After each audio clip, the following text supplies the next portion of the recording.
Sinhagad police स्टेशनच्या बाहेर या रात्रीच्या वेळी बसण्याचं कारण इतकंच आहे की मरगळे म्हणून एक व्यक्ती आहे, त्यांचा 30 तारखेला ऍक्सिडेंट झाला, तेही नवले ब्रिजच्या जवळ।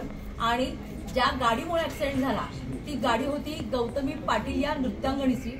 आणि त्या सगळ्या प्रकरणामध्ये ती सुद्धा तेवढीच दोषी असताना सुद्धा अजून देखील म्हणजे आता 30 तारखेला तिला नोटीस पाठवली आहे असं सिंहगड पोलीस स्टेशनकडनं आम्हाला सांगण्यात येत आहे। मात्र आज जवळजवळ 3 तारीख आलेली आहे, 3 तारीख पण संपलीच म्हणायची।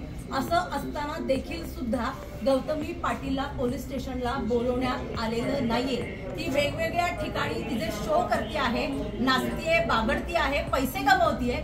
मात्र हे जे गरीब कुटुंब आहे त्यांची ही मुलगी आहे आणि त्यांचं रिक्षावरती पोट आहे। आज दिनामतमध्ये ते ऍडमिट आहेत, दिवसाला जवळजवळ 1 लाख रुपये खर्च असताना ही गौतमी पाटील नावाची निर्लज्ज बाई आज शो करत दिवसाला 10-10 लाख रुपये कमवते।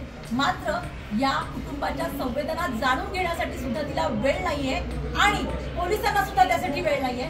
त्यासाठीच आम्ही सनदशील मार्गाने आज या पोलीस स्टेशनच्या बाहेर इथे बसलेलो आहोत जोपर्यंत गौतमी पाटीलला इथं हजर करत नाहीत। आणि दुसरा अजून एक आमचा पॉइंट असा आहे की अपघात स्थळावर ज्या क्रेनने ती गाडी नेली तो क्रेनचा चालक मालक जो कोणी आहे तो जोपर्यंत या स्टेशनला आणत नाही तोपर्यंत आम्ही हे पोलीस स्टेशन सोडणार नाही।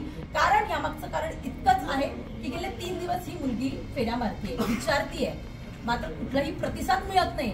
म्हणून शिवसेनेच्या वतीनं आम्ही गिरीशदा आणि मी इथे आलेलो आहोत। त्यांनी आम्हाला संपर्क साधला की आम्हाला याच्यात काहीतरी मदत मिळवून द्या। खरं बघायला गेलं तर याच्यामध्ये हे कुटुंब डिस्टर्ब झालेलं आहे, त्यांना अजून डिस्टर्ब करण्याचं काम पोलिसही करतात आणि ती पाटीलबाई पण करते।